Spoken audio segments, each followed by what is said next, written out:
Ika-26 na kabanata. Ipinagtanggol ni Pablo ang kanyang sarili sa harapan ni Agripa. Pagkatapos, sinabi ni Agripa kay Pablo, "Sige, pinapahintulutan ka magsalita para maipagtanggol mo ang iyong sarili." Kaya sumenya si Pablo na magsasalita na siya. Sinabi niya, "Haring Agripa, mapalad po ako dahil binigyan ninyo ako ng pagkakataong tumayo sa inyong harapan para maipagtanggol ang aking sarili sa lahat ng akusasyon ng mga Hudyo laban sa akin. Lalo na't alam na alam ninyo ang lahat ng kaugalian at mga pinagtatalunan ng mga Hudyo. Kaya hinihiling ko na kung maaari ay pakinggan nyo ang sasabihin ko. Alam ng mga Hudyo kung ano ang aking pamumuhay sa bayan ko at sa Jerusalem, mula ng bata pa ako. Kung magsasabi lamang sila ng totoo, sila na rin ang makakapagpatunay na miyembro ako ng mga Pariseyo mula pa noong una. Ang mga Pariseyo ang siyang pinakamahigpit na sekta sa relihiyon ng mga Hudyo. At narito ako ngayon sa korte na nililitis dahil umaasa akong tutuparin ng Diyos ang kanyang pangako sa aming mga ninuno. Ang aming 12 lahi ay umaasa na matutupad ang pangakong ito. Kaya araw at gabi naming sinasamba ang Diyos. At dahil sa aking pananampalataya sa mga bagay na ito, Haring Agripa, inaakusahan po ako ng mga Hudyo. At kayong mga Hudyo, bakit hindi kayo makapaniwala na kaya ng Diyos na bumuhay ng mga patay? Noong una napag-isipan ko mismo na dapat kong gawin ang aking makakaya para kalabanin si Jesus na taga Nazaret. Ganito ang aking ginawa noon sa Jerusalem, sa pamamagitan ng kapangyarihang ibinigay sa akin ng mga namamahalang pari. Maraming pinabanal ng Diyos ang ipinabilanggo ko. At nang hatulan sila ng kamatayan, sumang-ayon ako. Maraming beses na inikot ko ang mga sambahan ng mga Hudyo para hanapin sila at parusahan, para piliting magsalita laban kay Jesus.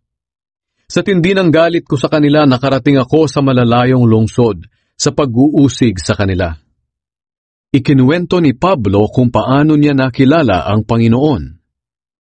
Iyan ang dahilan kung bakit ako pumunta sa Damascus na may dalang sulat mula sa mga namamahalang pari. Ang sulat na iyon ang nagbigay sa akin ng kapangyarihan at pahintulot sa gagawin ko roon. Tanghaling tapat po noon, Haring Agripa. At habang naglalakbay ako, biglang kumislap sa paligid namin ng mga kasama ko ang nakakasilaw na liwanag mula sa langit, na mas nakakasilaw pa kaysa sa araw. Napasubsob kaming lahat sa lupa, at may narinig akong tinig na nagsasalita sa akin sa wikang Hebreo, "Saulo, Saulo, bakit mo ako inuusig? Pinaparusahan mo lang ang iyong sarili, para kang sumisipa sa matulis na kahoy." Nagtanong ako, "Sino po kayo?" Sumagot ang Panginoon, "Ako si Jesus na inuusig mo. Bumangon ka at tumayo. Nagpakita ako sa iyo dahil pinili kita na maging lingkod ko. Ipahayag mo sa iba ang tungkol sa pagpapakita ko sa iyo ngayon at tungkol sa mga bagay na ipapakita ko pa sa iyo. Ililigtas kita sa mga Hudyo at sa mga hindi Hudyo. Ipapadala kita sa kanila para imulat ang kanilang mata at dalhin sila mula sa kadiliman papunta sa liwanag at mula sa kapangyarihan ni Satanas papunta sa Diyos. At sa pamamagitan ng kanilang pananampalataya sa akin, patatawarin sila sa kanilang mga kasalanan, at mapapabilang na sila sa mga taong itinuring ng Diyos na sa Kanya." Isinalaysay ni Pablo ang kanyang gawain. Kaya Haring Agripa, sinunod ko po ang pangitain na ipinakita sa akin mula sa langit. Ang una kong ginawa ay nangaral ako sa Damascus, at pagkatapos ay sa Jerusalem. Mula sa Jerusalem, inikot ko ang buong Judea at pinuntahan ko rin ang mga hindi Hudyo. Pinangaralan ko sila na dapat silang magsisi sa kanilang kasalanan at lumapit sa Diyos at ipakita nila sa pamamagitan ng kanilang mga gawa na sila'y totoong nagsisisi. Yan po ang dahilan kung bakit hinuli ako ng mga Hudyo roon sa templo at tinangkang patayin. Pero tinulungan ako ng Diyos hanggang sa araw na ito. Kaya narito ako ngayon para sabihin sa lahat, sa mga kilalang tao o hindi, ang sinabi noon ng mga propeta at ni Moises na mangyayari. na ang Kristo ay dapat magdusa at mamatay, at unang mabubuhay mula sa kamatayan upang magbigay ng liwanag sa mga Hudyo at sa mga hindi Hudyo.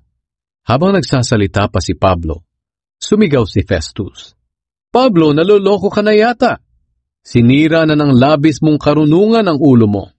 Sumagot si Pablo, "Kagalang-galang na Festus, hindi po ako naloloko.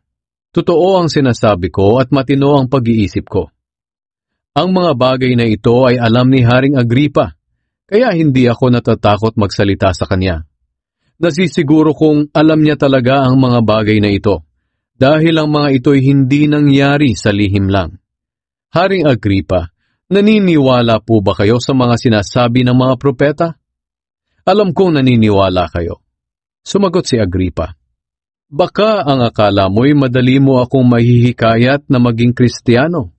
Sumagot si Pablo, "Ang kahilingan ko sa Diyos, mangyari man ito agad o hindi, ay hindi lang po kayo, kundi ang lahat ding nakikinig sa akin ngayon ay maging Kristiyano tulad ko, maliban sa aking pagiging bilanggo." Pagkatapos tumayo ang hari, ang gobernador, si Bernice at ang lahat ng mga kasama nilang nakaupo roon. Nang lumabas sila, sinabi nila sa isa't isa, "Wala namang ginawang anuman ang taong iyon para hatulan ng kamatayan o ibilanggo." Sinabi ni Agripa kay Festus, "Kung hindi lang niya inilapit sa emperador ang kaso niya, maaari na sana siyang palayain."